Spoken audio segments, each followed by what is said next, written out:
네, 여러분 안녕하세요. 카메고진 최정필 기자입니다. 저는 지금 기아의 순수 전기차, 첫 번째 순수 전용 전기차 EV6 미디어 시승 행사에 나와 있습니다. 지금 제가 타고 있는 이 모델은 롱레인지 사륜구동 모델, 듀얼 모터 모델이고요. 지금부터 이 차가 어떤 느낌을 전해주는지 이런 것들을 먼저 잠깐 체험을 해볼 수 있도록 하겠습니다.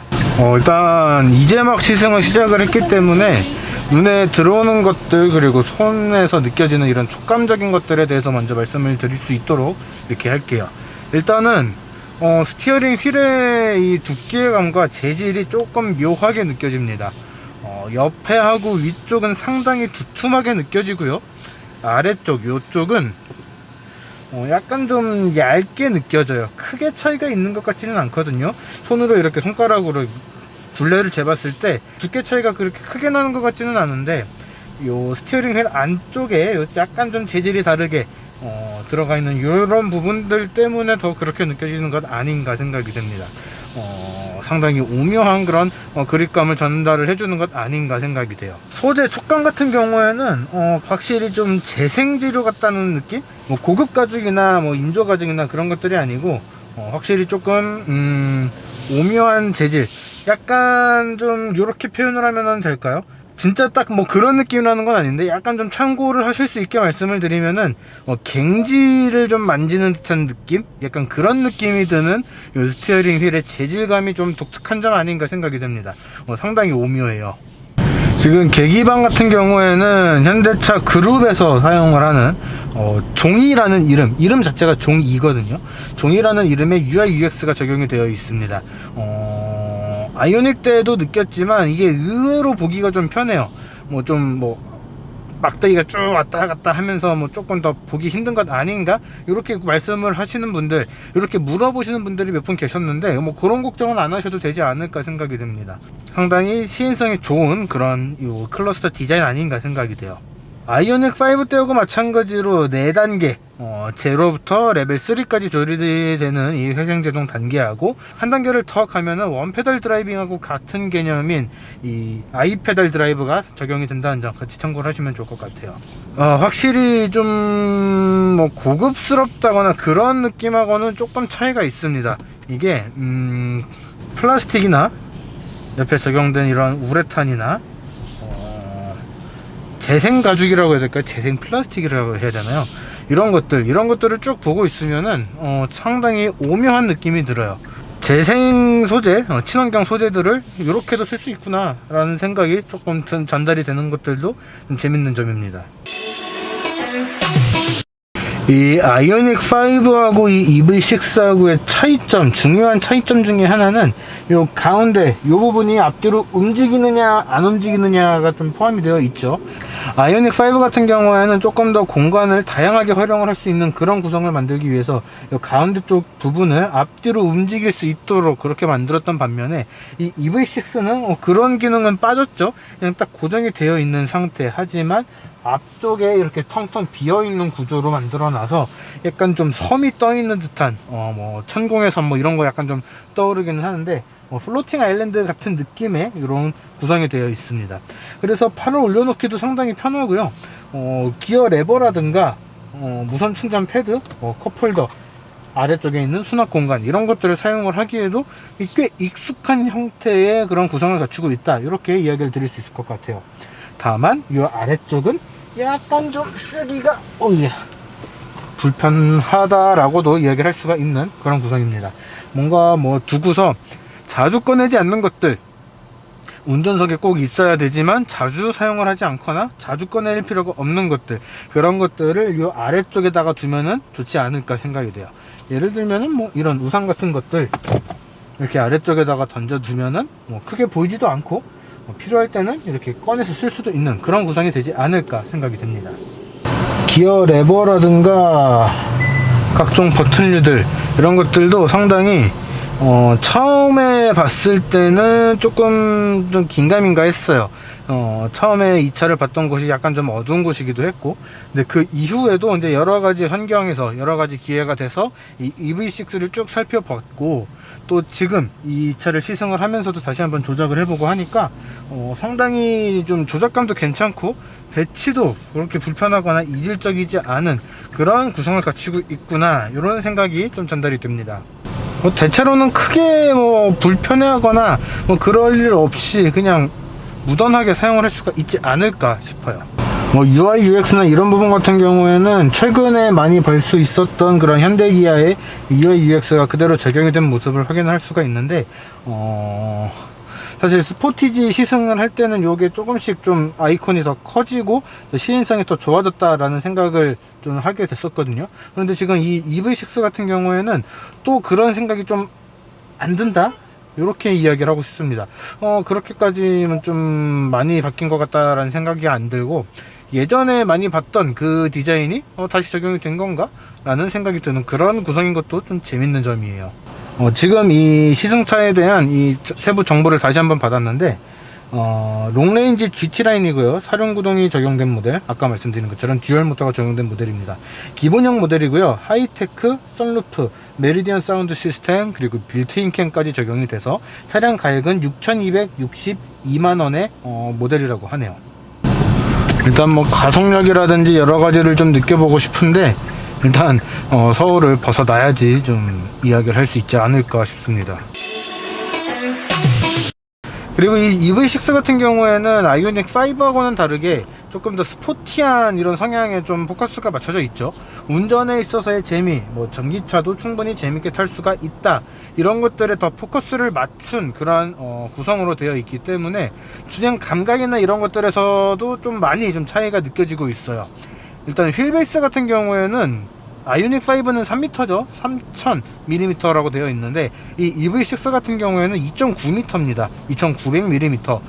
조금 더 짧은 그런 휠베이스를 가지고 있고, 차 높이도 조금 더 낮고요. 이 길이는 조금 더 길 겁니다. 제가 지금 정확하게 기억을 하고 있는지 모르겠는데, 길이는 조금 더 길 거예요. 이런 구성을 갖고 있다 보니까 차의 움직임이 아이오닉 5하고는 좀 확연히 다르게 느껴지는 것도 특징이에요. 와우. 그리고 제가 일부러, 원래는 제가 이 액티브 사운드를 되게 싫어해서 보통은 시승차를 타거나 시승차를 받거나 하게 되면은 그거는 일단 끄고 시작을 하거든요. 그런데 이 EV6는 혹시나 싶어서 강하게도 해보고 약하게도 해보고 꺼보기도 했는데, 지금 최종적으로는 강하게로 설정을 해놨습니다. 이 액티브 사운드의 소리가 약간 좀 절묘해요. 포뮬러 2, 이 ABB 포뮬러 2 전기차 레이스를 보시는 분들이 계실지 모르겠는데, 그 경기에서 볼 때 느껴지는 그런 전기차들 빠르게 달리는 소리들, 이런 느낌의 소리들이 상당히 좀 매력적으로 전달이 되고 있습니다. 이게 되게 이질적이지가 않고요. 운전자의 엑셀 반응에 따라서 소리가 즉각적으로 변화되는 것들, 엑셀을 밟으면 소리가 바로 돌아가기 시작을 하고, 엑셀에서 발을 떼면은 바로 소리가 바뀌게 되고, 또 속도가 쭉 떨어지면서 소리가 내려가는 이런 소리들, 이런 느낌들을 고스란히 적용을 해놨습니다. 상당히 잘 적용을 해두는 그런 느낌이 인상적이에요. 우리가 아직은 내연기관에 익숙해서 그렇지, 이 전기차가 더 대중화가 되고 전기차에 익숙해지게 되면은 배기음, 이 엔진 배기 소리, 그 팝콘 소리라 그러죠. 뱅 사운드 같은 거, 이런 것들 말고 이런 소리가 나게끔 튜닝을 하는 것도 나오게 되지 않을까? 좀 그런 좀 궁금증, 그런 생각도 좀 드네요. 가속감이랑 속도에 전달되는 짜릿함이나 이런 것들이 너무 재밌다. 확실히 이 차를 조금 더 잘 달리는 모델로 만들었구나 라는 것들이 확 와닿는 게, 똑같은 시속 80km, 90km, 100km 혹은 그 이상의 속도를 달린다고 했을 때 아이오닉 5는 달리기는 달려요. 근데 약간 좀 옷이랑 몸이랑 맞지 않는 느낌? 이렇게 달리라고 만든 애들이 아닌데 자꾸 이렇게 할 수는 있으니까 이렇게 하라고 막 떠미는 느낌이 아이오닉 5에서는 좀 전달이 됐다면은 이 차는 그냥 달리라고 만든 차 같아요. 지금 뭐 뒷좌석에 V12용 이 콘센트도 달려있고 뭐 그렇기는 한데, 뭐 공간도 뭐 충분히 넉넉하게 쓸만할 것 같지만 일단은 달리는데 조금 더 포커스가 맞춰진 그런 모델은 아닌가 싶습니다. 아직 미혼이시거나 이제 막 결혼을 한 신혼이시거나 아이도 낳으셨지만 아이가 아직 좀 어리다거나 그럴 경우에는 EV6를 산다고 해도 충분히 통과가 될 수 있을 것 같은 그런 구성인 것 같아요. 그리고 지금 이 스마트 크루즈 컨트롤, 이 에이다스라고 하죠, 이 주행 보조 기능도 좀 테스트를 해보고 있는데, 앞차에 이제 앞유리에 헤드업 디스플레이가 장착이 되어 있어요. 헤드업 디스플레이가 장착이 되어 있고, 이제 방향에 따라서 내비게이션이 설정된 것의 방향에 따라서 화살표로 방향을 안내를 해준다거나, 앞차의 위치를 이제 파란색 바로 표시를 해준다거나, 사실 이 차에만 들어간 건 아니죠. 최근에 출시됐던 몇몇 모델들에도 적용이 되어 있는 그런 기능인데, 이런 것들에 대한 것들도 되게 많은 정보가 들어가 있어요. 되게 많은 정보를 보여주고 있는데, 그런 정보들이 좀 골고루 그러면서도 시인성이 나쁘지 않게 보이는 것도 상당히 좋은 점이 아닌가 생각이 듭니다. 드라이브 모드는 총 4가지가 있는데, 기본적으로는 에코 혹은 노멀 모드로 시작을 하고요. 스포츠 모드가 또 하나 있고, 꾹 누르고 있으면은 스노우 모드로 변경이 되게 됩니다. 스노우 모드는 뭐 사륜구동이 적용되어 있는 듀얼 모터 모델이기 때문에 약간의 탈출에 있어서 도움을 주는 그런 정도로 작동을 하지 않을까 생각이 되고요. 사실 되게 많이 강조를 했던 것들이 가속력이었잖아요. 물론 GT 라인하고 GT하고 이 성능이 좀 다르기는 한데, 근데 일단 이 가상 액티브 사운드가 처음으로 좋게 느껴져 갖고 당황스러운데요.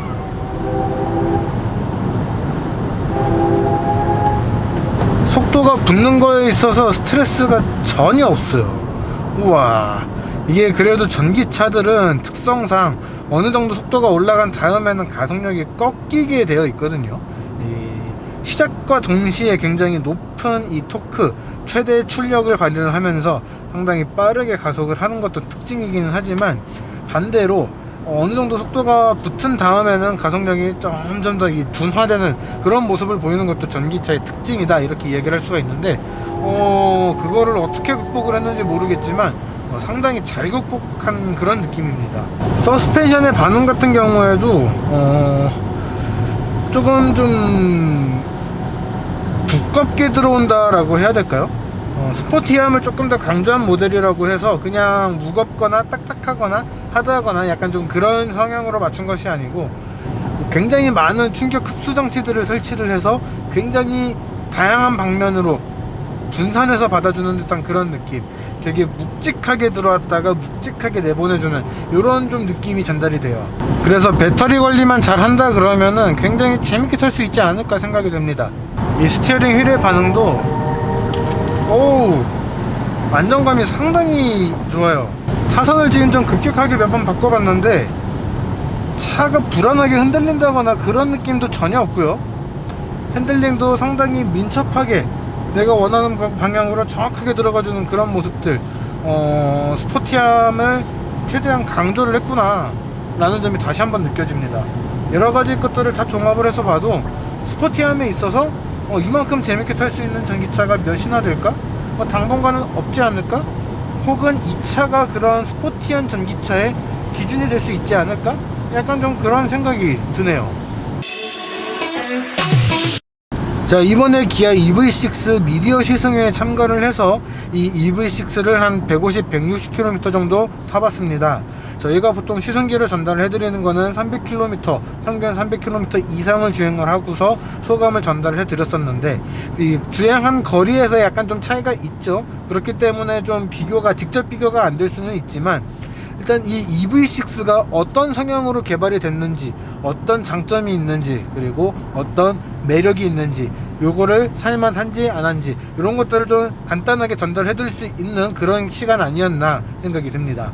일단 뭐 조만간 또다시 시승을 할 수 있는 기회가 생기지 않을까 생각이 되는데, 다시 한번 시승을 하게 된다면은 아이오닉 5하고 같은 코스로 같은 조건으로 이 주행거리 주행 테스트 진행을 해볼 수 있도록 하고요. 또 다시 한번 더 자세하게 오늘 살펴보지 못한 내용들, 사실 오늘은 주행에 좀 포커스를 맞춰서 전달을 해드렸잖아요. 주행 외의 부분, 실내 공간, 뒷좌석의 탑승 소감, 이런 것들에 대해서도 다시 한번 더 자세하게 소개를 해드릴 수 있는 그런 시간을 갖도록 하겠습니다. 자, 일단 이번 영상은 여기까지고요. 저희는 또 다음에 다른 영상으로 돌아올 수 있도록 하겠습니다. 구독과 좋아요, 알람 설정까지 부탁드리고요. 지금까지 카메거진 추정필 기자였습니다. 야호!